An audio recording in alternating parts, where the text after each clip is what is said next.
28배 강지우는 모든 것을 가졌다.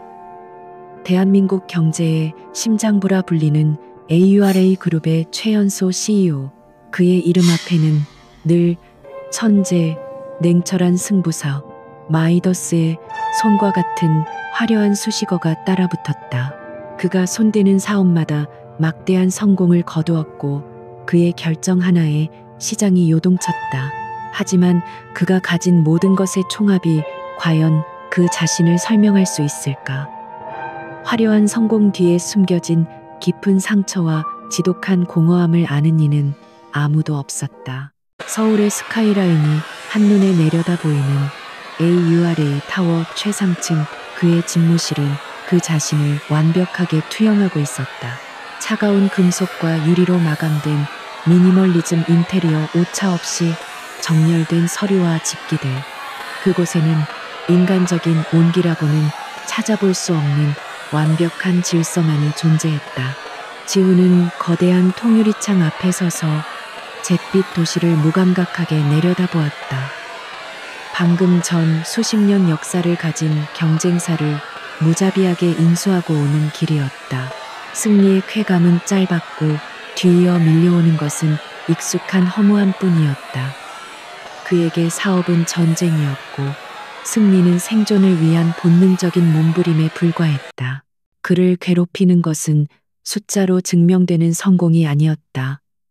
매일 밤 악몽처럼 되살아나는 10년 전 그날의 기억이었다. 화염에 휩싸인 차, 부모님의 절규, 그리고 배신자의 차가운 미소.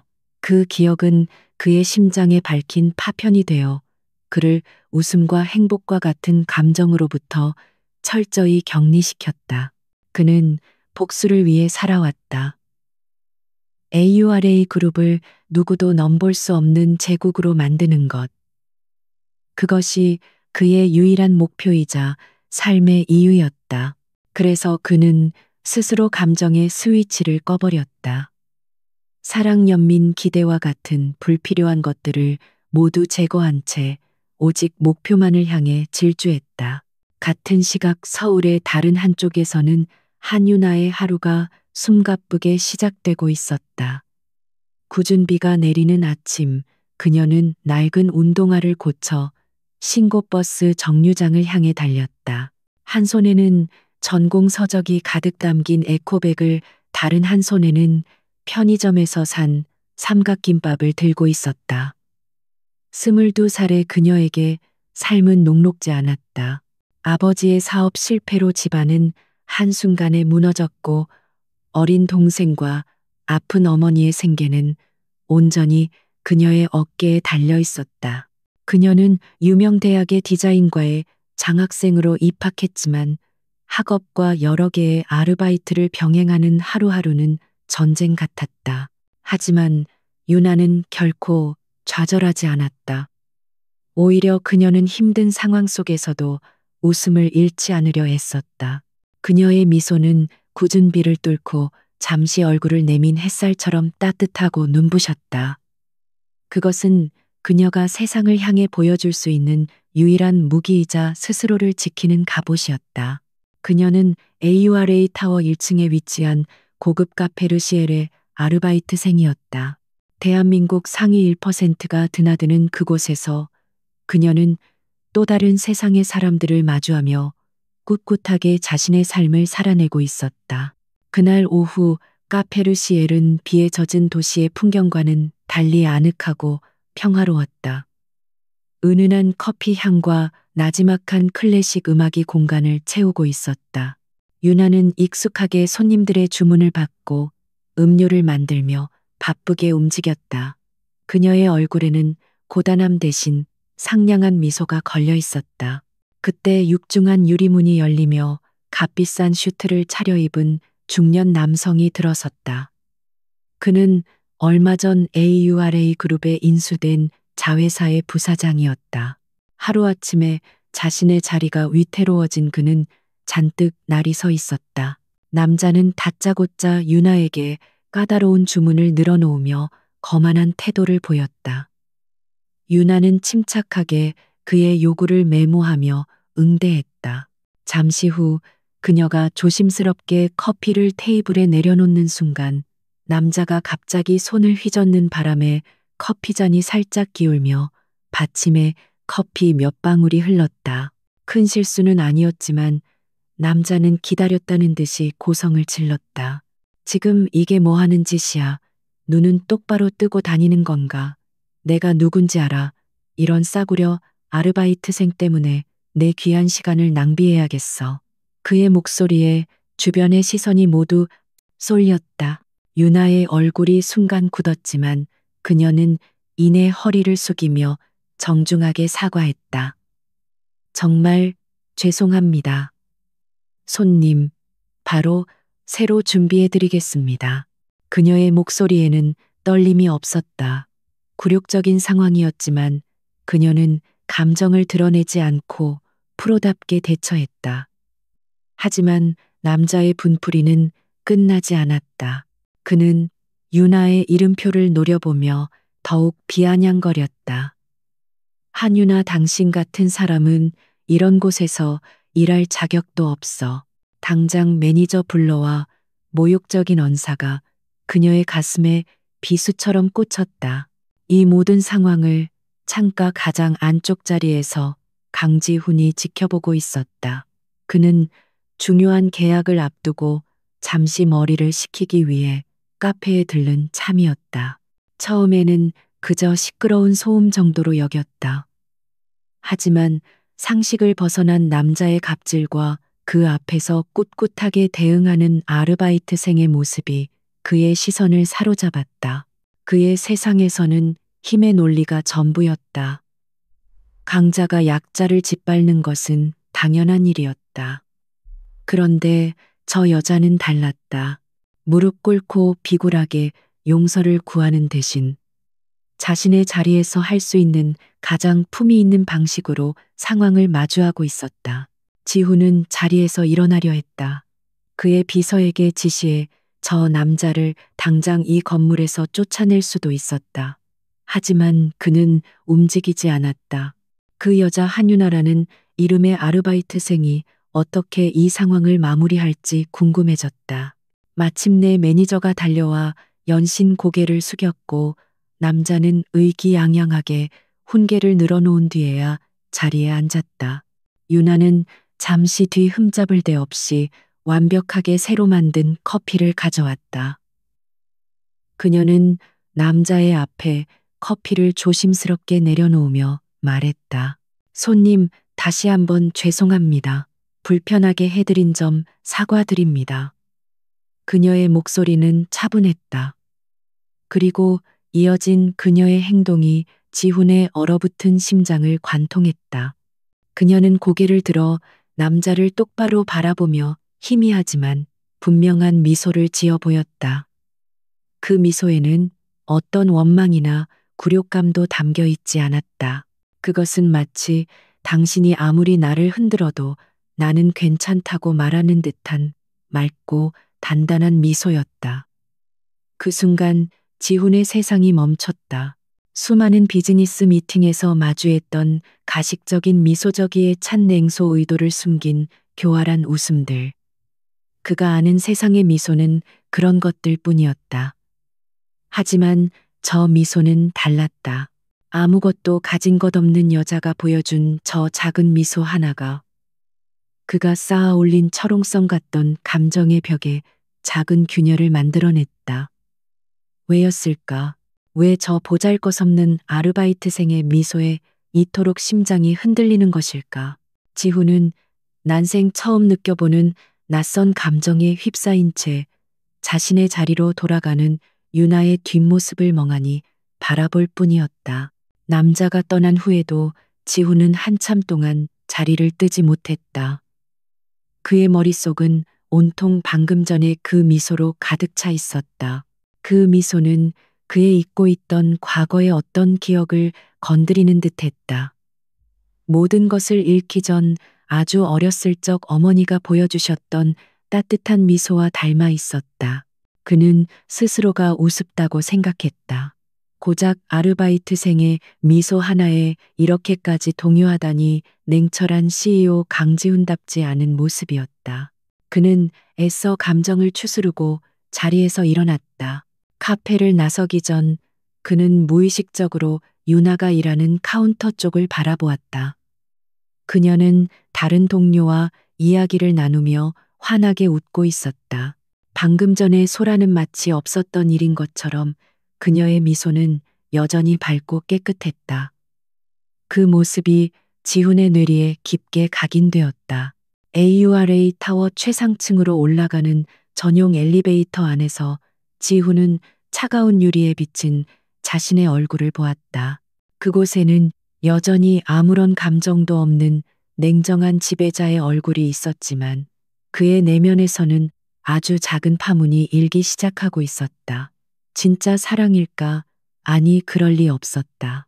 그에게 사랑은 존재하지 않는 단어였다. 하지만 그는 그 미소의 주인이 누구인지, 이름이 무엇인지 다시 한번 확인하고 싶은 충동을 억누를 수 없었다. 그날 밤 지훈은 처음으로 악몽을 꾸지 않았다. 다음 날 강지훈의 아침은 평소와 달랐다. 언제나처럼 완벽하게 다려진 슈트를 입고 한치의 오차도 없는 동선으로 집을 나섰지만 그의 머릿속은 복잡했다.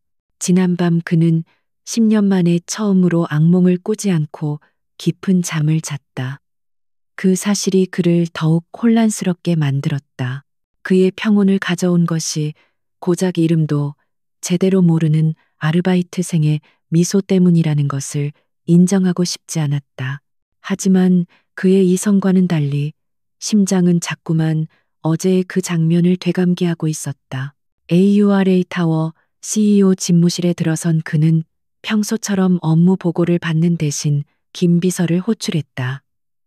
김 비서는 10년 가까이 지훈의 곁을 지킨 유일한 사람이었다. 그는 지훈의 냉철함과 비범함을 누구보다 잘 알았지만 단 한 번도 그의 사적인 감정을 엿본 적은 없었다. 어제 오후 1층 카페르시엘에서 소란이 있었다. 관련된 사람에 대해 알아봐. 지훈의 목소리는 여전히 무감각했지만 김 비서는 그 이면에 숨겨진 미세한 호기심을 놓치지 않았다. 그의 상사가 업무 외의 일로 누군가에게 관심을 보인 것은 처음이었다. 김 비서의 보고는 신속하고 정확했다. 한유나만 22세, 한국대학교 디자인과 3학년 재학 중이며 현재 수석입니다. 부친의 사업 실패 후 모친과 어린 남동생의 생계를 책임지고 있으며 카페 아르바이트 외에도 여러 가지 일을 병행하는 것으로 파악됩니다. 김 비서는 잠시 망설이다가 태블릿 PC를 내밀었다. 이건 한유나 씨가 개인적으로 운영하는 블로그인 것 같습니다. 자신의 디자인 포트폴리오를 올려두었습니다. 지우는 말없이 태블릿을 받아들었다. 화면에는 소박하지만 재기발랄한 아이디어로 가득한 디자인 스케치들이 있었다. 낡은 공원을 아이들을 위한 상상력 놀이터로 바꾸는 디자인 버려진 공중전화, 부스를 1인용 쉼터로 개조하는 아이디어. 어두운 골목길을 따뜻한 빛과 그림으로 채우는 프로젝트까지. 그녀의 디자인에는 사람에 대한 깊은 이해와 따뜻한 시선이 담겨 있었다. 상업적이고 화려한 디자인이 판치는 세상에서 그녀의 작품들은 투박하지만 진실된 힘을 가지고 있었다. 지훈은 스케치 하나하나를 넘겨보며 자신도 모르게 빠져들었다. 그 순간 그의 머릿속에 번개처럼 스치는 것이 있었다. AURA 그룹이 몇 달째 골머리를 앓고 있던 드림 스페이스 프로젝트였다. 낙후된 구도심 지역의 공공시설을 개선하여 기업의 사회적 책임을 다하자는 취지로 시작된 대규모 프로젝트였지만 진행은 지지부진했다. 국내 최고의 건축회사와 디자인 업체들이 내놓은 제안서는 하나같이 겉만 번지르르 할 뿐 그곳에 사는 사람들의 삶을 이해하려는 고민이 빠져 있었다. 막대한 예산을 쏟아부어도 결국 차가운 조형물만 남을 것이 뻔했다. 김 비서, 드림 스페이스 프로젝트 총괄 책임자, 지금 당장 내 방으로 부르게. 지훈의 지시는 단호했다. 잠시 후 프로젝트 책임자가 긴장된 얼굴로 들어와 그동안의 성과 없는 결과물들을 늘어놓았다. 지훈은 그의 보고를 중간에 끊었다. 전부 백지화해. 새로운 방식으로 접근하겠어. 그는 태블릿 화면에 한유나 블로그를 가리키며 말했다. 이 사람 한유나. 당장 연락해서 내일 오전 10시까지 여기 내 집무실로 오라고 하게. 책임자와 김 비서의 얼굴에 당혹감이 스쳐 지나갔다. 대한민국 최고의 전문가들도 해결하지 못한 프로젝트에 고작 대학생 아르바이트생을 투입하겠다는 결정은 상식적으로 이해할 수 없었다. 회장님 하지만 책임자가 무언가 말을 꺼내려 했지만 지훈의 차가운 눈빛에 입을 다물었다. 이건 결정이야. 토론이 아니라. 그의 목소리에는 이견을 허락하지 않는 무게가 실려 있었다. 그의 머릿속에는 이미 거대한 그림이 그려지고 있었다. 이것은 단순한 호기심이 아니었다. 어쩌면 그녀의 그 따뜻한 시선이야말로 이 프로젝트의 본질을 꿰뚫는 열쇠가 될지도 모른다는 아주 작은 그러나 강렬한 예감이었다. 다음 날 아침 유나는 낯선 번호로 걸려온 전화를 받았다. 자신을 AURA 그룹 비서실 소속이라고 밝힌 남자는 강지훈 CEO가 직접 만나고 싶어 한다는 믿을 수 없는 말을 전했다. 유나는 순간 보이스피싱이라고 생각했다. 하늘 같은 존재인 AURA의 CEO가 왜 자신 같은 아르바이트생을 찾는단 말인가. 어제의 그 소란 때문에 해고라도 당하는 건가 하는 불안감이 엄습했다. 하지만 수학이 넘어 남자의 목소리는 너무나 진지했고 그는 AURA 타워 70층 CEO 집무실로 오라는 구체적인 시간과 장소까지 알려주었다. 온갖 의심과 불안 속에서 유나는 약속된 시간에 AURA 타워 앞에 섰다. 구름을 뚫을 듯 솟아있는 거대한 빌딩은 그녀가 사는 세상과는 완전히 다른 차원의 공간처럼 느껴졌다. 그녀는 평소 아르바이트를 갈 때 입던 낡은 청바지와 티셔츠 대신 옷장에서 가장 단정한 원피스를 꺼내 입었지만 화려한 정장을 입고 바쁘게 오가는 사람들 사이에서 여전히 초라하게 느껴졌다. 깊은 심호흡을 한 그녀는 결심한 듯 건물 안으로 들어갔다. 이것이 무슨 일이든 피하지 않고 부딪혀 보는 것이 한유나다운 방식이었다. 전용 엘리베이터를 타고 70층에 내리자 숨막히는 정적이 그녀를 맞았다. 거대한 공간은 차갑고 비인간적인 느낌마저 주었다. 김 비서의 안내를 받아 집무실 문 앞에 섰을 때 그녀의 심장은 금방이라도 터져 나올 듯이 뛰었다. 문이 열리고 거대한 유리창을 등지고 서 있는 한 남자의 실루엣이 보였다. 어제 카페에서 보았던 그 남자 강지훈이었다. 그는 돌아서서 유나를 바라보았다.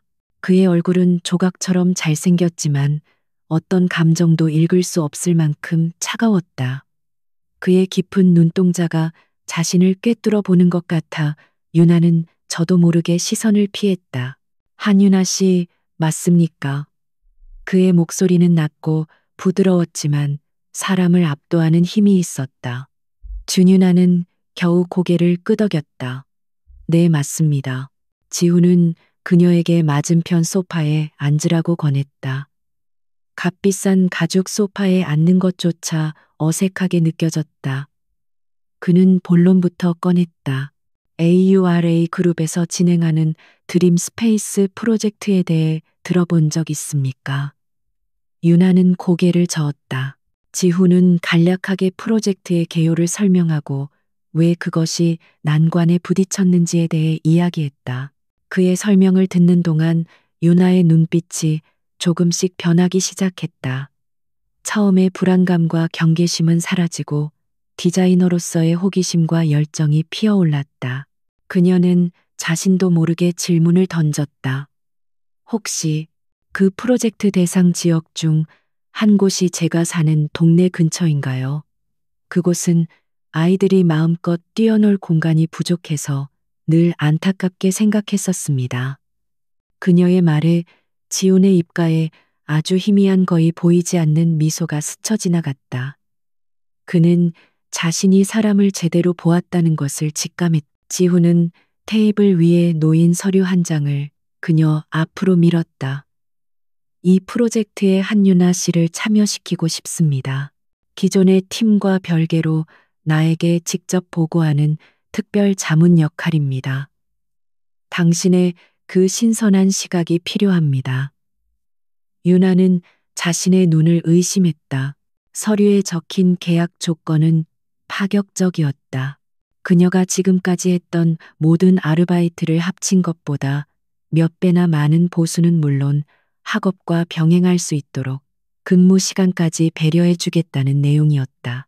이것은 꿈인가 아니면 어떤 의도가 숨겨진 위험한 함정인가? 저, 회장님, 왜 하필 저입니까? 저는 아직 학생이고 아무런 경력도 없습니다. 유나는 떨리는 목소리로 물었다. 그녀의 질문에 지훈은 잠시 침묵했다. 그는 어제 카페에서 보았던 그녀의 미소를 떠올렸다. 하지만 그는 자신의 진짜 속마음을 드러낼 수 없었다. 나는 한유나 씨의 이력서가 아니라 당신의 디자인을 봤습니다.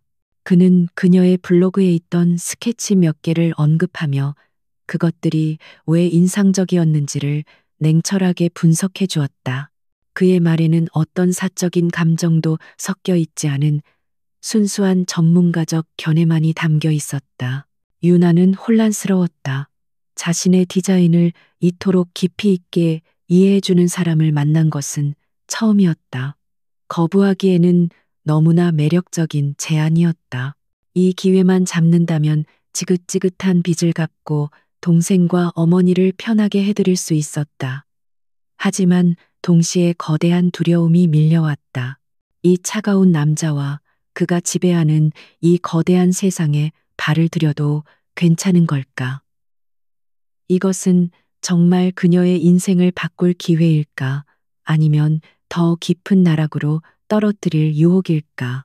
그녀는 마른 입술을 깨물며 자신의 인생을 건 결정을 내려야만 했다. 결국 한유나는 강지훈의 제안을 수락했다. 그것은 그녀의 인생을 건 도박이었다. 거대한 성벽 안으로 걸어 들어가는 작은 다람쥐처럼 두려웠지만 동시에 멈춰 있던 그녀의 심장을 다시 뛰게 하는 도전이기도 했다. 그녀는 더 이상 도망치거나 현실에 안주하고 싶지 않았다. 자신의 재능을 시험해 보고 싶었고 무엇보다 가족에게 든든한 버팀목이 되어주고 싶었다. 그 차가운 CEO의 눈빛 뒤에 숨겨진 진위가 무엇이든 그녀는 자신의 힘으로 증명해 보이기로 결심했다. AURA 그룹에서의 첫 출근 날 유나는 굳은 각오로 프로젝트 팀 사무실의 문을 열었다. 그녀에게 주어진 공간은 기존 드림 스페이스 프로젝트 팀원들이 모여 있는 사무실의 한쪽 구석에 마련된 작은 책상 하나였다. CEO 직속 특별 자문이라는 거창한 직함과는 어울리지 않는 소박한 자리였지만 유나는 개의치 않았다. 문제는 다른 곳에 있었다. 그녀를 향한 기존 팀원들의 차갑고 노골적인 시선이었다. 저 아가씨가 회장님이 직접 스카우트했다는 그 낙하산 디자인과 학생이라던데 우리가 몇 달을 매달려도 안 된 일을 뭘 어떻게 하겠다는 건지. 회장님 변덕도 참 얼굴이 예쁘장하긴 하네. 대놓고 들으라는 듯한 비아냥거림이 사방에서 날아왔다. 특히 프로젝트의 실무를 책임지고 있던 박진수 팀장은 대놓고 그녀를 무시했다. 그는 국내 최고의 건축사무소 출신이라는 자부심이 대단한 인물로 자신의 전문 분야의 아마추어 학생이 끼어드는 것을 참을 수 없다는 듯한 태도를 보였다. 그는 유나에게 방대한 양의 기존 자료들을 던져주며 우선 파악부터 해보시죠. 한유나 씨의 신선한 시각으로 뭘 볼 수 있을지 기대가 크네요라며 비꼬았다. 유나는 묵묵히 그 모든 것을 감내했다. 말로 맞서는 대신 실력으로 보여주는 것이 최선임을 알았기 때문이다. 그녀는 며칠 밤을 새워가며 산더미 같은 자료들을 분석했다. 기존의 제안서들이 왜 실패했는지, 현장 실사는 어떻게 이루어졌는지, 예산은 어떻게 책정되었는지 꼼꼼히 파고들었다. 그리고 주말에는 프로젝트 대상 지역들을 직접 찾아갔다.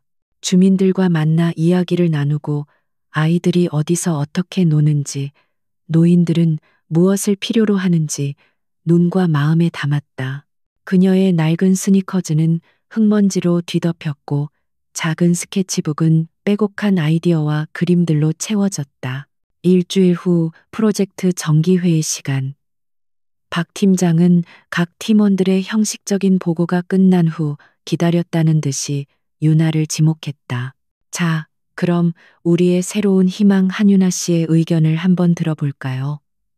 모두의 시선이 비웃음과 호기심을 담아 그녀에게 쏠렸다. 유나는 잠시 숨을 고르고 자리에서 일어났다. 그녀는 PPT나 화려한 자료 대신 손때 묻은 자신의 스케치북을 펼쳐 보였다. 제가 파악한 이 프로젝트의 가장 큰 문제점은 우리가 무엇을 줄 것인가만 고민했다는 점입니다. 그들이 무엇을 원하는가가 아니라요.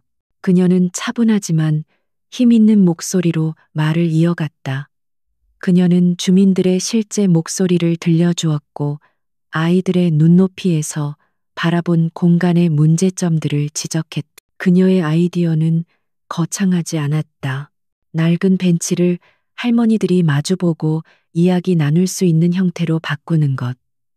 어두운 계단에 아이들이 그린 그림 타일을 붙여 갤러리로 만드는 것. 버려진 공터에 작은 텃밭을 만들어 주민들이 함께 가꾸게 하는 것. 작지만 사람의 온기가 담긴 아이디어들이었다. 회의실을 감싸던 냉소적인 공기가 조금씩 변하기 시작했다.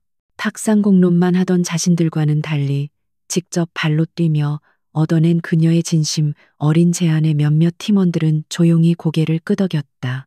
박 팀장은 여전히 못마땅한 표정이었지만 더 이상 그녀를 대놓고 무시할 수는 없었다. 그날 이후 유나를 대하는 팀의 분위기는 미묘하게 달라졌다. 그녀는 더 이상 투명인간이나 낙하산이 아니었다. 드림 스페이스 프로젝트의 새로운 활기를 불어넣는 존재로 조금씩 인정받기 시작했다. 강지훈은 이 모든 과정을 자신의 집무실에서 조용히 지켜보고 있었다. 그는 보고서를 통해 때로는 사무실의 CCTV를 통해 그녀의 모든 것을 파악하고 있었다. 그가 예상했던 대로 그녀는 역경 속에서 더욱 빛나는 사람이었다. 직원들의 텃세에 주눅들지 않고 꿋꿋하게 자신의 길을 가는 모습, 누구도 생각지 못했던 방식으로 문제의 본질에 접근하는 모습은 그에게 깊은 인상을 남겼다. 그의 건조하고 삭막했던 일상에 그녀라는 존재가 잔잔한 파문을 일으키고 있었다. 어느 날 밤 야근을 하던 지훈은 무심코 프로젝트 팀 사무실 쪽을 바라보았다. 환하게 불이 켜진 사무실에 유나 혼자 남아 있었다. 그녀는 거대한 설계도면 위에 엎드린 채 깊이 잠들어 있었다. 주변에는 수십 장의 스케치와 자료들이 흩어져 있었다. 그 모습은 마치 전투를 치르다 잠시 휴전에 들어간 작은 병사 같았다. 지훈은 자신도 모르게 집무실을 나와 그녀에게로 향했다. 잠든 그녀의 얼굴은 평소에 강단 있는 모습과는 달리 앳되고 평온해 보였다. 긴 속눈썹이 만든 작은 그늘, 오뚝한 콧날 굳게 닫혀 있지만 부드러운 입술. 지훈은 난생 처음으로 누군가를 이토록 가까이서 그리고 오랫동안 바라보고 있다는 사실을 깨달았다. 서늘한 밤 공기에 그녀의 어깨가 움츠러드는 것을 본 순간 그는 반사적으로 자신의 재킷을 벗어 덮어주려 했다. 하지만 그의 손은 허공에서 멈췄다. 이런 행동을 할 자격이 자신에게는 없다고 생각했다. 대신 그는 돌아서서 김비서에게 짧은 문자를 보냈다. 프로젝트 팀 사무실 난방 온도 2도 올려. 그들의 공식적인 만남은 보고 시간에 이루어졌다.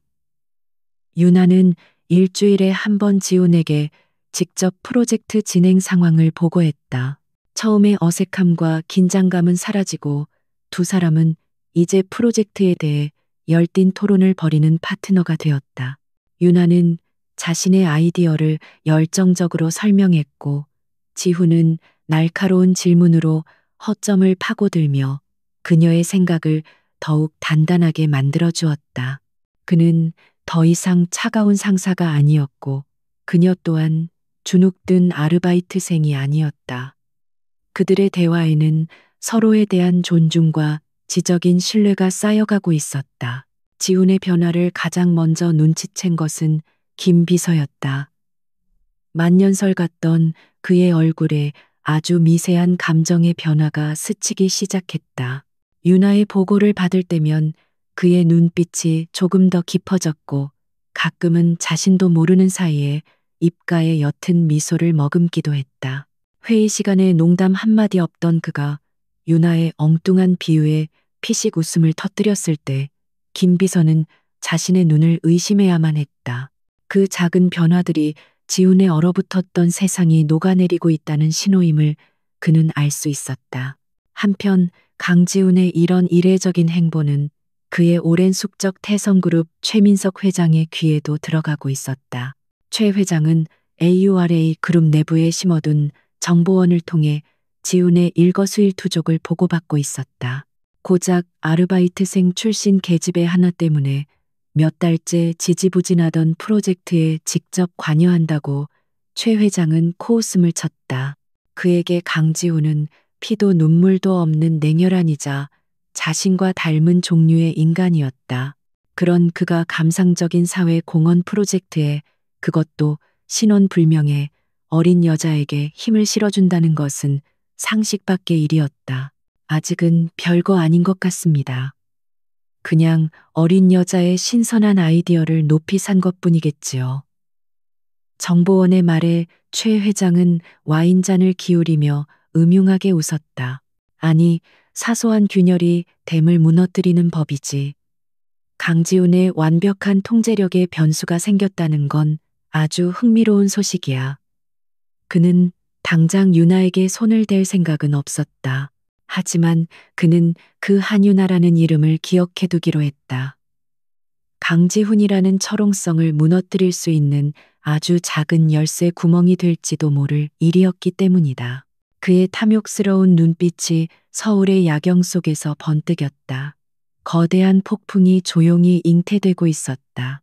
한유나의 합류 이후 드림 스페이스 프로젝트는 놀라운 속도로 본궤도에 오르기 시작했다.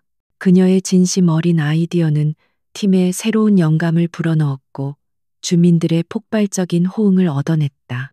언론은 AURA 그룹의 진정성 있는 사회 공헌 활동을 칭찬하기 시작했고 프로젝트는 강지훈의 차가운 이미지마저 조금씩 바꿔놓고 있었다.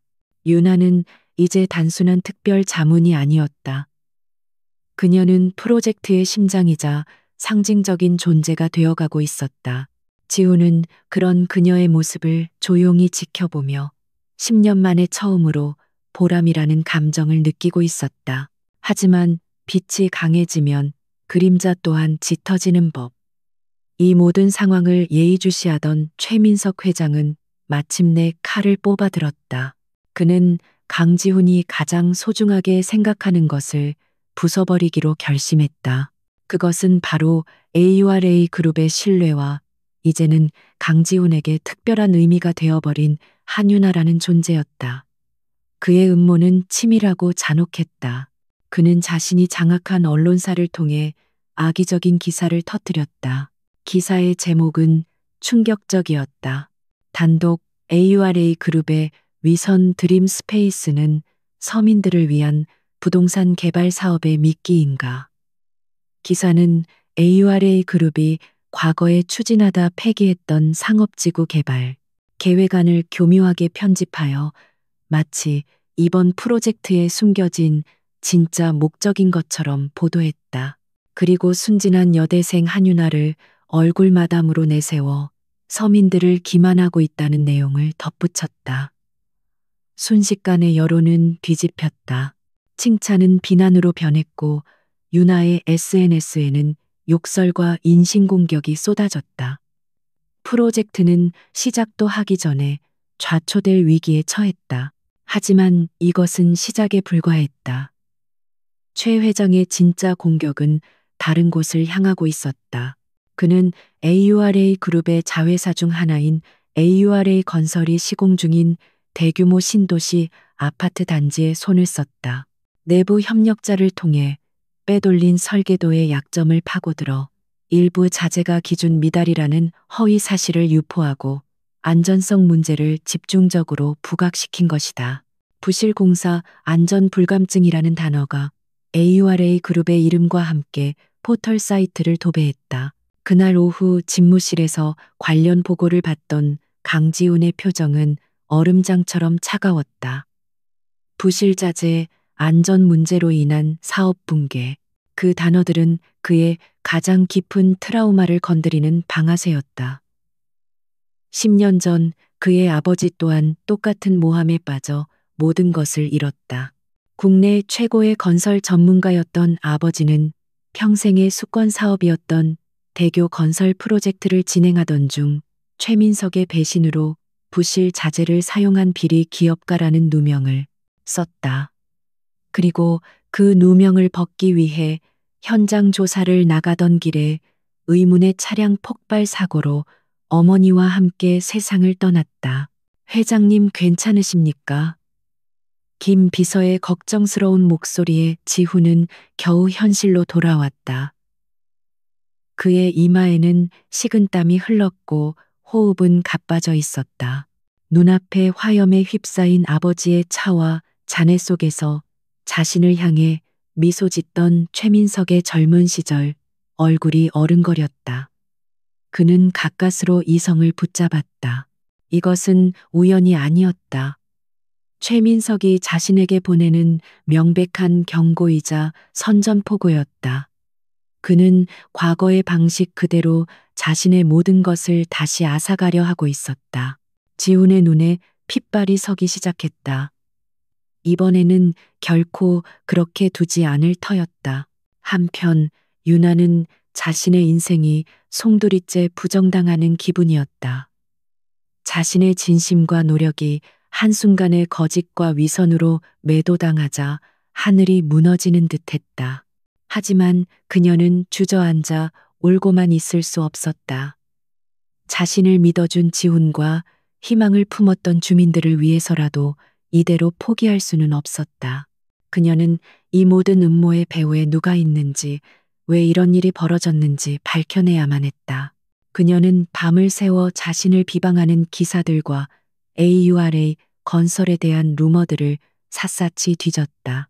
그러다 그녀는 기사들의 출처가 모두 특정 언론사에 집중되어 있다는 사실을 발견했다. 그리고 그 언론사의 실소유주가 태성그룹 최민석 회장이라는 것까지 알아냈다. 최민석, 태성그룹.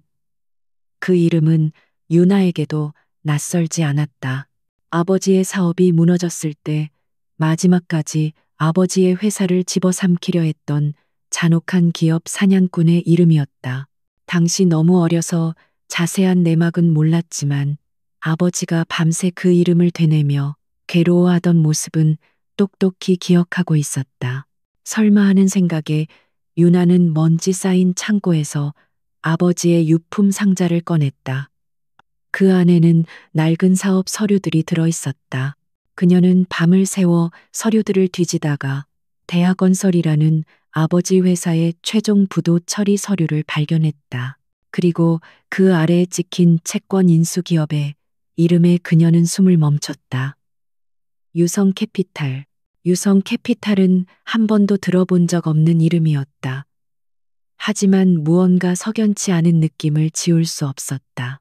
다음 날 그녀는 강지훈의 허락을 받아 AURA 그룹의 기업 정보팀에 조용히 유성캐피탈에 대한 조사를 의뢰했다. 평범한 대학생이었다면 불가능한 일이었지만 CEO 직속 특별 자문이라는 직함이 그녀에게 힘이 되어 주었다. 결과는 몇 시간 만에 나왔고 그 내용은 충격적이었다. 유성캐피탈은 서류상으로만 존재하는 유령 회사였고 여러 단계의 복잡한 지분 구조를 거슬러 올라가자 그 끝에는 태성그룹의 비밀 자금을 관리하는 자회사가 있었다. 그리고 그 자회사의 설립 시기는 아버지의 회사가 부도나기 바로 한 달 전이었다. 모든 조각이 맞춰지고 있었다. 최민석이 유령 회사를 내세워 아버지의 회사를 헐값에 집어삼킨 것이었다. 유나의 온몸이 분노로 떨렸다. 자신의 가족을 나락으로 떨어뜨린 원수가 바로 최민석이었다는 사실에 피가 거꾸로 솟는 듯했다. 그런데 그때 정보팀 직원이 무심코 던진 한마디가 그녀의 머리를 강타했다. 그런데 이상하네요. 이 유성 캐피탈이 활동한 기록이 거의 없는데 딱 한 번 한윤아 씨 아버님 회사 인수건 말고도 10년 전 지성건설의 자산을 인수하는 데에도 관여한 것으로 나옵니다. 지성건설. 유나는 그 이름을 어디서 들어봤는지 필사적으로 기억을 더듬었다. 그리고 마침내 떠올렸다. 그것은 강지훈의 아버지 강지혁 회장이 운영했던 회사의 이름이었다.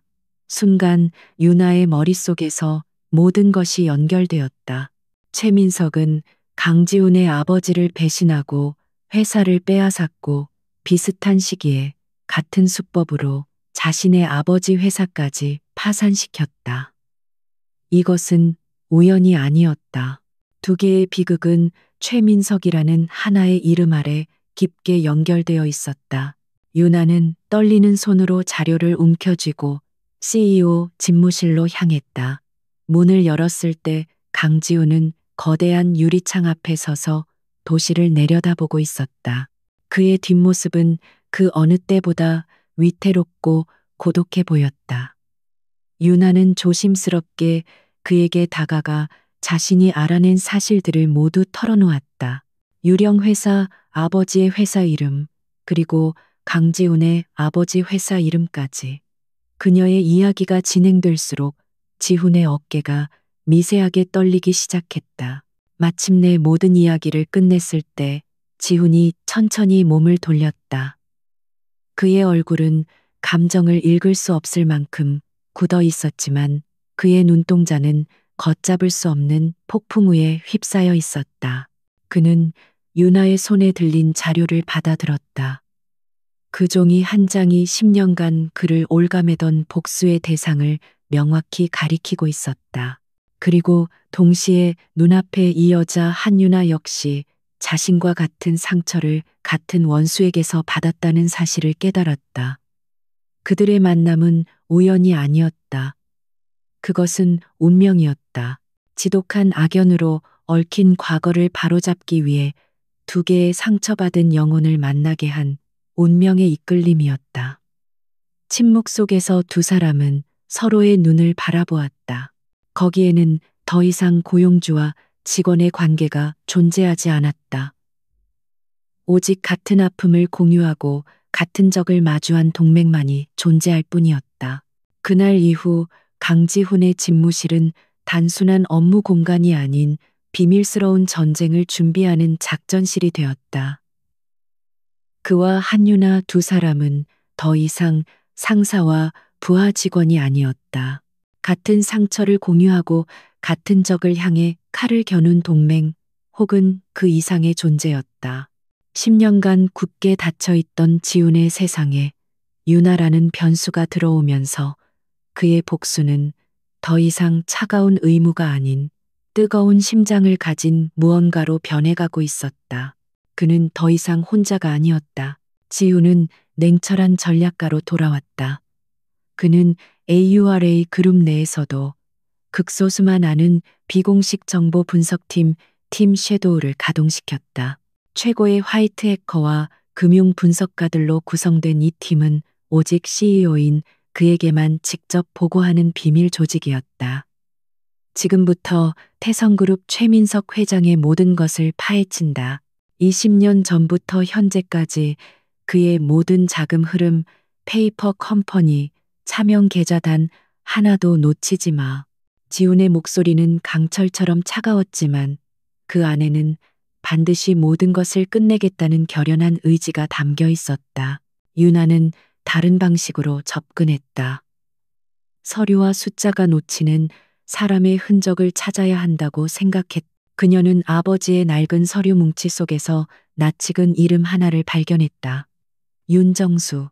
아버지의 회사에서 회계 담당 이사로 일했던 아버지와는 형제처럼 가깝게 지내던 사람이었다. 하지만 회사가 부도난 이후 그는 배신자라는 누명을 쓰고 홀연히 사라졌다. 유나는 그가 모든 진실을 알고 있을 마지막 열쇠일지도 모른다고 직감했다. 그녀는 지훈의 도움을 받아 윤정수의 행방을 수소문하기 시작했다. 그는 이름을 바꾸고 지방의 한 작은 도시에서 식당을 하며 숨어 지내고 있었다. 유나가 그를 찾아갔을 때 그는 경계심을 풀지 않으며 그녀를 매몰차게 내쫓으려 했다. 지난 일은 다 잊었소. 다신 찾아오지 마시오. 그의 눈빛은 두려움으로 가득 차 있었다. 최민석이라는 이름이 그의 삶을 얼마나 철저히 망가뜨렸는지 짐작할 수 있었다. 유나는 포기하지 않았다. 그녀는 매일같이 그의 식당을 찾아가 묵묵히 일을 도왔다. 아무것도 묻지 않고 그저 땀 흘리며 그의 곁을 지켰다. 그러던 어느 날 밤 유나가 지친 몸으로 식당 바닥을 닦고 있을 때 윤정수가 조용히 다가와 막걸리 한 잔을 건넸다. 내 아버지는 정말 좋은 사람이었지.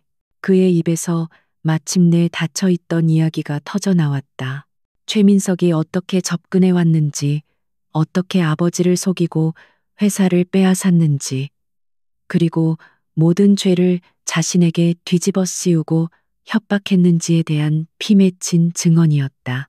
그는 최민석의 비자금 장부가 담긴 마이크로 SD 카드를 오랫동안 비밀스럽게 보관하고 있었다. 그것은 언젠가 진실을 밝힐 마지막 희망이었다. 두 사람의 공조는 완벽했다. 유나가 가져온 윤정수의 증언과 비자금 장부 데이터는 지훈의 팀이 추적하던 최민석의 자금 흐름과 정확히 일치했다. 흩어져 있던 퍼즐 조각들이 하나의 거대한 그림으로 맞춰지고 있었다. 최민석의 탐욕이 만들어낸 부패의 제국이 그 실체를 드러내기 시작했다. 그들은 밤을 새우며 함께 자료를 분석하고 전략을 세웠다. 어둡고 적막한 회의실에서 두 사람은 서로의 존재만으로도 큰 위안을 얻었다. 함께하는 시간이 길어지면서 그들의 관계에도 미묘한 변화가 생겼다. 지훈은 유나의 지치지 않는 열정과 따뜻한 마음에 점차 동화되었다. 그는 그녀가 밤늦게 자료를 보다 소파에서 잠들면 자신도 모르게 재킷을 벗어 덮어주곤 했다. 유나 또한 지훈의 차가운 가면 뒤에 숨겨진 깊은 외로움과 상처를 보게 되었다.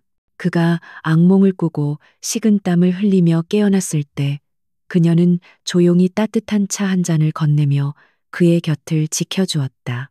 그들은 서로의 가장 약한 모습을 보았고 그럼으로써 더욱 강하게 결속되었다.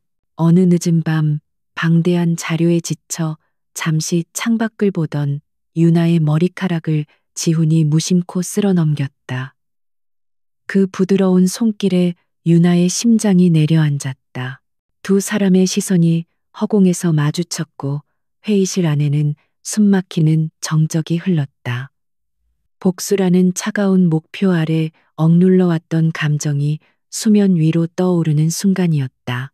지훈은 그녀의 맑은 눈동자 속에서 자신의 상처받은 영혼이 비치는 것을 보았다.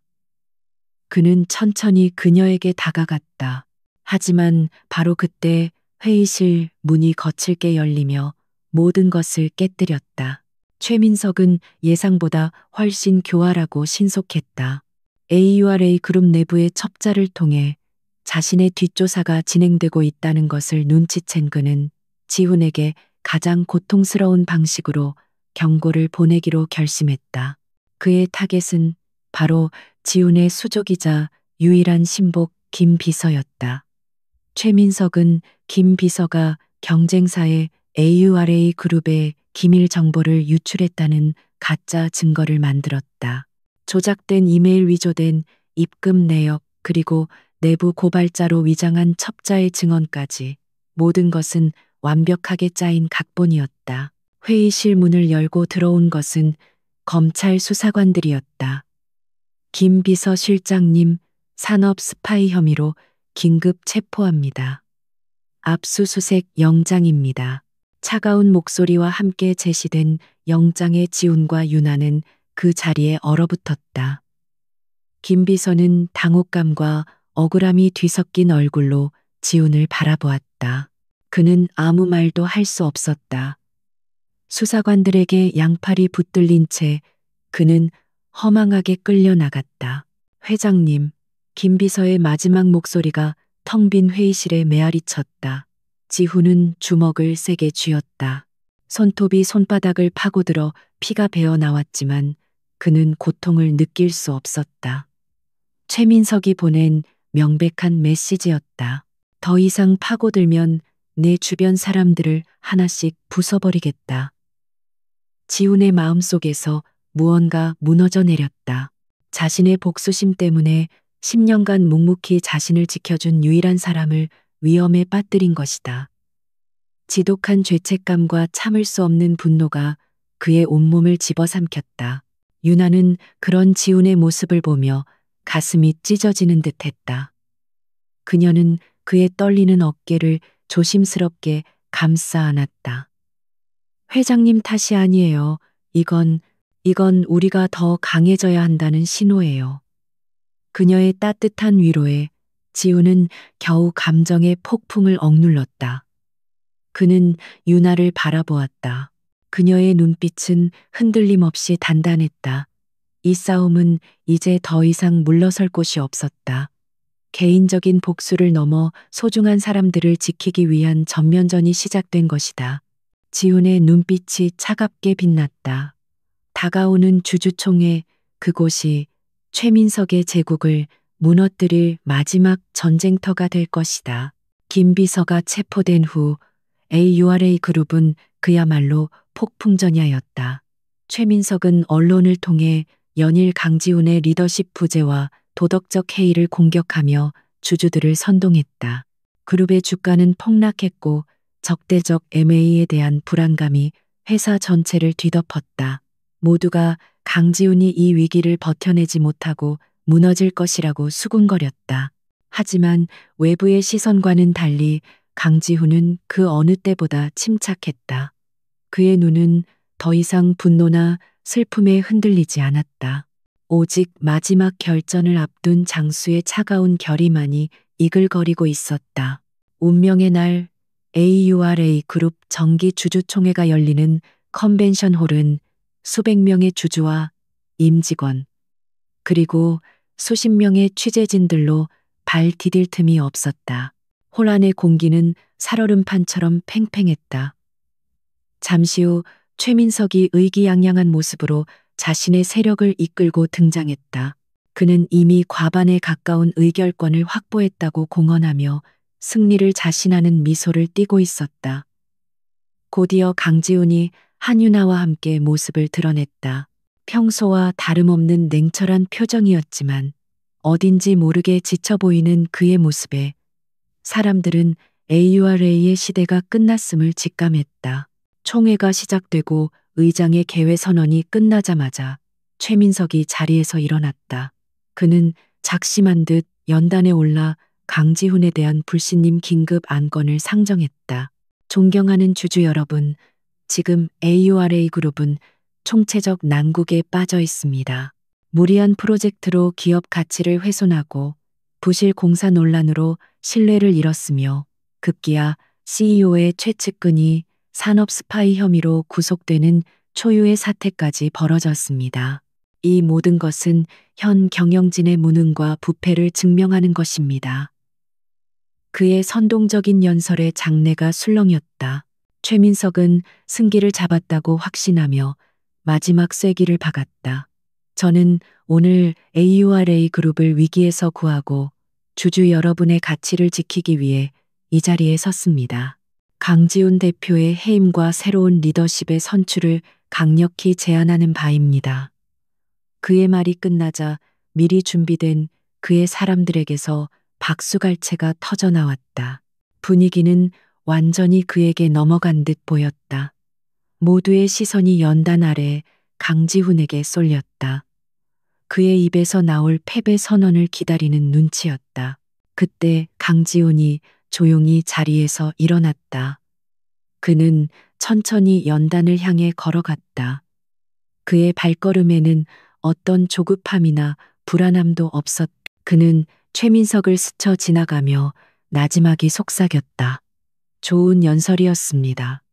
회장님, 하지만 너무 일찍 샴페인을 터뜨리셨군요. 최민석의 얼굴이 순간 굳었다. 지훈은 연단에 서서 잠시 장내를 둘러보았다. 그리고 입을 열었다. 최민석 회장님의 우려에 깊이 공감합니다. AURA 그룹은 실제로 깊은 병에 걸려 있었습니다. 하지만 그 병의 원인은 외부에 있는 것이 아니라 바로 우리 내부에 있었습니다. 그의 말에 장내가 조용해졌다. 지훈은 말을 이었다. 오늘 저는 그 병의 근원을 여러분 앞에서 도려내고자 합니다. 그의 손짓에 따라 연단 뒤에 거대한 스크린이 켜졌다. 첫 번째 화면에 나타난 것은 복잡하게 얽힌 자금 흐름도였다. 지훈은 담담한 목소리로 최민석이 수십 개의 유령 회사를 통해 어떻게 비자금을 조성하고 주가를 조작했으며 그 돈으로 언론과 정계 인사를 매수해 왔는지를 조목조목 폭로하기 시작했다. 팀 섀도우가 밤을 새워 분석해낸 완벽한 증거들이었다. 최민석의 얼굴이 하얗게 질리기 시작했다. 거짓말, 전부 조작이야. 그가 소리쳤지만 그의 외침은 이어지는 충격적인 증거들 앞에 힘을 잃어갔다. 지훈은 다음 자료를 화면에 띄웠다.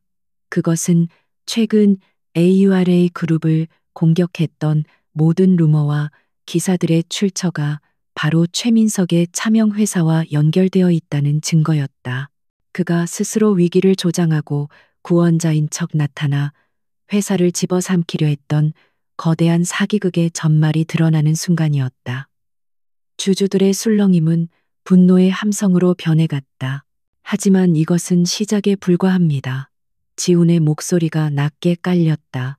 최민석 회장님의 탐욕이 짓밟은 것은 기업의 가치만이 아니었습니다. 그는 유나를 바라보았다. 유나는 결심한 듯 자리에서 일어나 연단으로 걸어 나왔다. 그녀는 떨리는 목소리였지만 흔들림 없는 눈빛으로 자신의 이야기를 시작했다. 최민석의 유령 회사가 어떻게 자신의 아버지를 파산시키고 가정을 풍비박산 냈는지에 대해 담담하게 증언했다. 그녀의 진심 어린 목소리에 장내는 숙연해졌다. 그리고 여기 그 진실을 증명해 주실 분이 계십니다. 유나의 말이 끝나자 스크린에 한 남자의 얼굴이 나타났다. 수척하지만 단호한 표정의 윤정수 이사였다. 그는 영상 속에서 최민석의 지시로 어떻게 회계 장부를 조작하고 죄를 뒤집었었는지, 그리고 그 증거인 비밀 장부를 어떻게 수십 년간 보관해 왔는지를 모두 증언했다. 그의 증언과 함께 화면에 공개된 비밀 장부의 내용은 최민석의 모든 범죄를 증명하는 결정적인 증거였다. 이제 모든 것이 끝났다고 생각하는 순간 지훈이 마지막 일격을 가했다. 최민석 회장님, 당신의 악행은 여기서 끝나지 않았습니다. 10년 전 제 아버지를 죽음으로 몰고 간 것도 바로 당신이었으니까요. 장내가 얼어붙었다. 지훈은 10년 전 아버지의 차량 폭발 사고 기록을 화면에 띄웠다. 그리고 사고 직전 차량 블랙박스에 녹음되었던 아버지의 마지막 음성을 재생했다. 최민석, 그자가 보낸 사람들이야. 설계도를. 잡음 섞인 음성 속에서 아버지는 분명히 최민석의 이름을 언급하며 그가 설계도를 노리고 자신을 해치려 한다는 사실을 알리고 있었다. 최민석이 비자금을 만들기 위해 건설 자재를 빼돌린 사실을 아버지가 알아채자 그를 사고로 위장해 살해하고 모든 것을 빼앗았던 것이다. 모든 진실이 만천하에 드러나는 순간이었다. 아니야, 아니야. 최민석은 이성을 잃고 괴성을 질렀다. 그의 오만했던 얼굴은 공포와 광기로 일그러져 있었다. 그는 연단으로 뛰어 올라와 스크린을 부수려 했지만 이미 때는 늦었다. 바로 그때 컨벤션 홀의 모든 문이 동시에 열리며 검찰 수사관들이 들이닥쳤다. 최민석 씨 살인교사 및 특정경제범죄 가중처벌법 위반 혐의로 긴급 체포합니다. 최민석은 수사관들에게 붙들려 처절하게 발버둥 쳤다. 수많은 카메라 플래시가 한 시대의 탐욕스러운 괴물이 무너지는 마지막 순간을 담기 위해 쉴 새 없이 터졌다. 그는 끌려나가면서도 강지훈을 향해 저주를 퍼부었다. 강지훈, 내 놈도 무사하지 못할 거야. 그의 악에 바친 목소리가 사라지고 홀 안에는 정적만이 남았다. 길고 길었던 싸움이 끝난 것이다. 강지훈은 연단 위에서 굳건히 서 있었다. 그의 얼굴에는 승자의 환희가 아닌 깊은 슬픔과 안도감이 뒤섞여 있었다. 그는 천천히 연단에서 내려와 유나에게로 걸어갔다. 두 사람은 아무 말 없이 서로를 바라보았다. 그들의 눈빛 속에는 수많은 감정이 오고 갔다. 함께 싸워온 시간에 대한 감사, 서로의 상처에 대한 위로, 그리고 마침내 되찾은 정의에 대한 조용한 확인. 주주들은 모두 자리에서 일어나 그들에게 기립박수를 보냈다. 그것은 AURA 그룹의 새로운 시작을 알리는 우레와 같은 함성이었다. 최민석의 제국은 하루아침에 무너져 내렸다. 주주총회에서의 극적인 폭로는 대한민국 전체를 뒤흔들었다. 그의 추악한 범죄 행각이 연일 언론에 대서특필되었고 정재계를 막론하고 그와 결탁했던 모든 이들이 꼬리 자르기에 급급했다. 법의 심판은 신속했다. 최민석은 10년 전 강지혁 회장 부부 살인교사 혐의를 포함한 모든 죄가 인정되어 무기징역을 선고받았다. 그의 탐욕이 쌓아 올린 모래성은 허무하게 파도에 휩쓸려 갔다. 모든 것이 제자리를 찾은 듯 보였다. 김 비서는 모든 누명을 벗고 명예롭게 복직했고 AURA 그룹은 강지훈의 리더십 아래 안정을 되찾았다.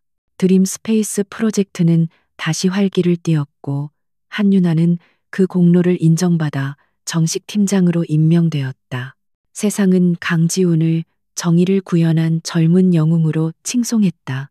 하지만 정작 그 자신은 10년 만에 처음으로 깊은 어둠 속으로 가라앉고 있었다. 복수. 그것은 지난 10년간 강지훈이라는 인간을 지탱해온 유일한 기둥이었다. 잠을 자는 순간에도 밥을 먹는 순간에도 그의 모든 세포는 오직 복수라는 목표를 향해 달려왔다. 그런데 이제 그 목표가 사라져버렸다. 속이 후련할 것이라 생각했다. 마침내 두 발 뻗고 편히 잘 수 있을 것이라 믿었다. 하지만 현실은 정반대였다. 그의 내면에는 거대한 공허만이 남았다. 마치 평생을 달려온 마라토너가 결승선을 통과한 직후 더 이상 달려야 할 이유를 찾지 못하고 허탈감에 주저앉은 것과 같았다. 그는 다시 예전의 강지훈으로 돌아갔다. 아니, 그보다 더 차갑고 공허한 껍데기만 남았다. 그는 일에 미친 듯이 몰두했다. 잠도 자지 않고 식사도 거르며 오직 숫자로 된 보고서와 씨름했다. 하지만 그 어떤 성공도 그의 공허함을 채워주지 못했다. 그는 웃음을 잃었고 눈빛은 다시 빛을 잃었다. 그리고 가장 잔인한 방식으로 그는 한윤아를 밀어내기 시작했다. 한 팀장, 이번 프로젝트 보고서 형식이 이게 뭡니까? 다시 작성해서 가져오세요. 앞으로 개인적인 용무로 내 집무실에 찾아오는 일은 없었으면 합니다. 공과 사는 구분해 주시죠. 그의 목소리는 칼날처럼 차가웠다. 그는 일부러 그녀에게 상처를 주었다. 그녀를 다시 직원이라는 틀 안에 가두고 자신과 그녀 사이에 두꺼운 벽을 쌓았다. 유나는 그의 갑작스러운 변화에 처음에는 당황했지만 이내 깨달았다. 그는 그녀를 미워해서가 아니라 자기 자신을 어떻게 해야 할지 몰라 방황하고 있다는 것을, 복수라는 갑옷을 벗어버린 그의 영혼이 길을 잃고 헤매고 있다는 것을, 그녀는 그가 스스로를 어둠 속에 가두도록 내버려 둘 수 없었다. 어느 날 밤 유나는 야근을 핑계로 집무실에 틀어박혀 있는 지훈을 찾아갔다. 그녀의 손에는 따뜻한 온기가 남아있는 도시락 통이 들려 있었다. 이 시간에 왜 아직 퇴근 안 했습니까? 지훈은 서류에서 눈도 떼지 않은 채 차갑게 물었다. 유나는 그의 책상 위에 도시락을 내려놓으며 말했다. 회장님이야말로 왜 매일 밤 어둠 속에 자신을 가두고 계세요? 무슨 말을 하는 건지 모르겠군. 아니요, 아실 텐데요.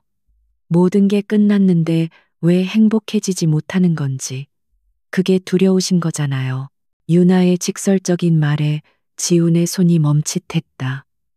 그는 고개를 들어 그녀를 바라보았다. 그의 눈동자가 심하게 흔들리고 있었다. 나가, 내 일에 상관하지 마. 그는 애써 감정을 억누르며 명령했다. 하지만 유나는 물러서지 않았다. 그녀는 그의 책상 앞으로 다가가 그의 눈을 똑바로 마주보며 말했다. 상관할 거예요. 회장님은 혼자가 아니니까요. 10년 동안 회장님을 지탱해 온 게 복수심이었다면 이제는 다른 걸로 그 자리를 채워야죠. 미움과 분노가 아니라 사람의 온기로요. 그녀의 목소리는 작았지만 그 어떤 말보다 강한 힘을 가지고 있었다. 지우는 더 이상 아무 말도 할 수 없었다. 그의 단단했던 방어막이 그녀의 진심 앞에서 속수무책으로 무너져 내리고 있었다. 그날 이후 유나의 조용한 반격이 시작되었다. 그녀는 매일같이 그를 찾아와 함께 식사를 하자고 졸랐고 주말에는 드림 스페이스 프로젝트 현장에 억지로 그를 끌고 나갔다. 지우는 마지못해 따라 나섰지만 아이들이 새로 생긴 놀이터에서 환하게 웃으며 뛰어노는 모습, 할머니들이 새로 생긴 정자에 앉아 정답게 이야기를 나누는 모습을 보며 그의 얼어붙었던 마음에 아주 작은 온기가 스며들기 시작했다. 파괴가 아닌 창조가 주는 기쁨, 빼앗는 것이 아닌 나누는 것이 주는 충만함을 그는 아주 조금씩 배워가고 있었다. 결정적인 변화는 그의 부모님 기일에 찾아왔다. 그는 10년간 단 한 번도 부모님의 묘소를 찾은 적이 없었다. 복수를 끝내기 전까지는 그분들을 뵐 자격이 없다고 생각했기 때문이다. 유나는 그 사실을 알고 그날 아침 그의 집 앞으로 찾아왔다. 혼자 가게 두지 않을 거예요. 오늘은 제가 함께 가드릴게요. 차를 타고 묘지로 가는 내내 두 사람 사이에는 침묵이 흘렀다. 부모님의 묘비 앞에 선 지훈은 차마 고개를 들지 못했다. 아버지 어머니, 드디어 끝났습니다. 마음속으로 수없이 되뇌었지만 입 밖으로 소리가 나오지 않았다. 그는 지난 10년간 단 한 번도 그들을 위해 울어본 적이 없었다. 슬픔은 복수를 나약하게 만드는 사치라고 생각했다. 하지만 유나가 그의 손을 조용히 잡아주자 억눌러 왔던 모든 것이 한꺼번에 터져나왔다. 그는 어린아이처럼 소리내어 울었다. 그것은 복수의 끝을 알리는 울음이 아니었다. 너무나도 늦어버린 부모님을 향한 그리움과 죄송함이 뒤섞인 통곡이었다. 유나는 아무 말 없이 그의 등을 토닥여 주었다. 그녀의 따뜻한 체온이 그의 얼어붙었던 슬픔을 녹여내리고 있었다. 한참을 울고 난 지우는 마침내 고개를 들었다. 눈물로 흐려진 시야 속에서도 자신을 바라보는 유나의 따뜻한 눈빛만은 선명하게 보였다. 그는 깨달았다. 자신의 진짜 구원은 복수의 완성이 아니라 바로 눈앞에 이 여자라는 것을. 서울로 돌아오는 길차 안은 여전히 조용했지만 더 이상 어색하거나 무겁지 않았다. 그것은 모든 것을 털어낸 후의 평온한 침묵이었다. 노을이 붉게 물든 한강 다리를 지날 때쯤 지훈이 먼저 침묵을 깼다. 고마워. 아주 작은 목소리였지만 그 안에는 수만 가지 감정이 담겨 있었다. 유나는 대답 대신 희미하게 미소 지었다. 차가 그녀의 집 앞에 멈춰섰다. 유나가 차에서 내리려 할 때 지훈이 그녀의 손목을 잡았다. 그리고 그는 아주 조심스럽게 그러나 망설임 없이 그녀의 손을 자신의 손으로 감싸 쥐었다. 그것은 어떤 열정적인 고백보다도 더 진실된 순간이었다. 어둠 속을 헤매던 남자가 마침내 빛을 향해 첫걸음을 내딛는 순간 그의 손에서 전해져 오는 온기에 유나의 눈가도 촉촉하게 젖어들었다. 길고 길었던 겨울이 끝나고 마침내 그들의 세상에 봄이 오고 있었다. 2년이라는 시간이 흘렀다. 강지훈과 한유나의 세상에 찾아온 봄은 뜨거운 여름을 지나 풍요로운 가을을 맞이하고 있었다. 강지훈은 더 이상 과거의 상처에 얽매인 복수심에 찬 남자가 아니었다.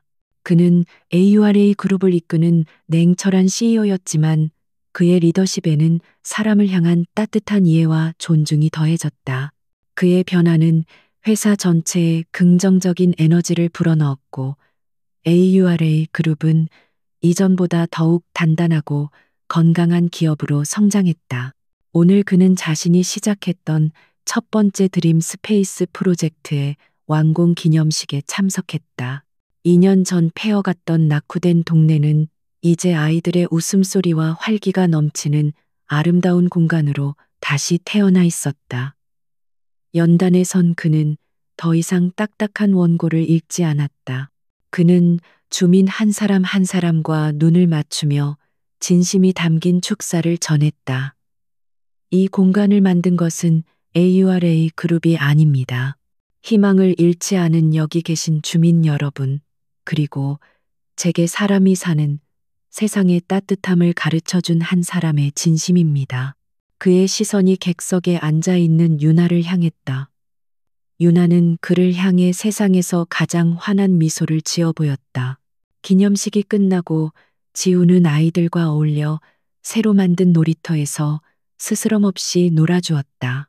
흙이 묻는 것도 아랑곳하지 않고 아이를 번쩍 들어올려 비행기를 태워주는 그의 모습은 2년 전 차가운 CEO의 모습이라고는 상상할 수 없을 만큼 자연스러웠다. 그 모습을 흐뭇하게 바라보던 김 비서가 옆에 있던 박진수 팀장에게 말했다. 우리 회장님 정말 많이 변하셨죠? 박 팀장은 이제 유나의 가장 든든한 조력자이자 파트너가 되어 있었다. 변한 게 아니라 제자리를 찾으신 거겠죠.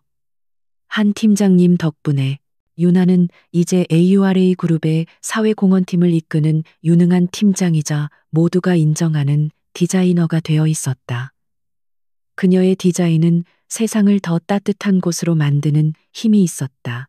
그녀는 자신의 재능을 마음껏 펼치며 행복하게 일했고 그녀의 가족 또한 지긋지긋했던 빚을 모두 청산하고 안정된 삶을 되찾았다. 그녀의 미소는 여전히 아름다웠지만 이제 그 미소에는 힘든 삶을 버텨내는 강인함 대신 사랑받는 여자의 행복과 여유가 가득했다. 그날 저녁 지우는 유나를 그들의 첫 번째 드림 스페이스가 한눈에 내려다 보이는 작은 언덕으로 데려갔다. 해 질녘 노을이 아름답게 물든 공원에는 가족들의 행복한 웃음소리가 가득했다. 두 사람은 말없이 그 풍경을 바라보았다. 이곳은 그들의 싸움이 남긴 상처가 아니라 그들이 함께 만들어낸 희망의 증거였다. 한참 동안 침묵을 지키던 지훈이 유나의 손을 잡고 그녀를 돌아보게 했다. 그의 눈빛은 그 어느 때보다 진지하고 깊었다. 유나야. 그는 처음으로 그녀를 직함이 아닌 이름으로 불렀다. 2년 전 이곳은 아무것도 없는 텅 빈 공간이었어. 마치 내 마음처럼. 그런데 네가 나타나서 이곳에 색을 칠하고 나무를 심고 사람들이 모여들게 만들었지. 그는 유나의 손을 가슴으로 가져갔다. 네가 내 세상에도 똑같은 일을 했어. 텅 비어 있던 내 마음에 들어와 나를 다시 살게 만들었어. 나에게 살아가는 이유를 가르쳐 줬어. 그는 주머니에서 작은 상자를 꺼내 그녀의 앞에서 한쪽 무릎을 꿇었다. 상자 안에는 화려하진 않지만 그녀의 맑은 눈동자를 꼭 닮은 작은 다이아몬드 반지가 빛나고 있었다. 한유나, 이제는 복수가 아니라 너와 함께 행복해지기 위해 살고 싶어. 내 아내가 되어 내 세상의 유일한 빛이 되어 주겠어. 그의 목소리는 조금 떨리고 있었지만 세상에서 가장 진실된 고백이었다. 유나의 눈에서 뜨거운 눈물이 흘러내렸다. 그녀는 말없이 고개를 끄덕였고 지우는 그녀의 손가락에 반지를 끼워주었다. 두 사람은 서로를 힘껏 끌어안았다. 그들을 감싸는 따뜻한 노을빛 속에서 두 개의 상처받은 영혼은 마침내 완벽한 하나가 되었다.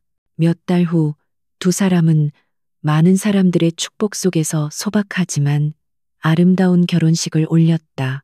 유나의 손을 잡고 입장하는 아버지의 얼굴에는 행복한 눈물이, 동생과 어머니의 얼굴에는 감사와 기쁨의 미소가 가득했다. 지훈의 곁에는 친형처럼 든든한 김비서가 서 있었다. 줄에는 두 사람이 처음 만났던 카페르시엘의 나이 지긋한 매니저가 맡았다. 그는 두 사람의 운명적인 첫 만남을 회상하며 작은 미소가 얼마나 큰 기적을 만들어낼 수 있는지에 대해 이야기했다. 다시 1년이라는 시간이 흘렀다. 차가운 금속과 유리로 가득했던 AURA 타워의 펜트하우스는 이제 따뜻한 원목 가구와 아기자기한 소품, 그리고 유나가 직접 그린 그림들로 채워져 있었다. 거실 한가운데 깔린 러그 위에서는 작은 아이가 아장아장 걸음마를 연습하고 있었다. 지우는 슈트를 벗어 던진 편안한 모습으로 아이의 뒤를 조심스럽게 따르며 넘어질세라 손을 내밀어주고 있었다. 여보 서준이 오늘 처음으로 아빠라고 했어요. 거실 한쪽에서 새로운 프로젝트를 스케치하던 유나가 웃으며 말했다. 그 말에 지훈은 아이를 번쩍 안아들고 볼에 입을 맞췄다. 아이는 까르르 웃음을 터뜨렸고 그 웃음소리가 집 안가득 울려 퍼졌다. 지훈은 아이를 안은 채 유나에게 다가가 그녀의 이마에 부드럽게 입을 맞췄다. 사랑해, 유나야. 나도 사랑해요. 지훈은 자신의 품에 안긴 두 사람, 자신의 세상이자 우주가 된 아내와 아들을 가만히 내려다보았다. 한때 그는 모든 것을 가졌지만 아무것도 갖지 못한 남자였다. 상처를 숨긴 채 어둠 속을 헤매던 젊은 CEO.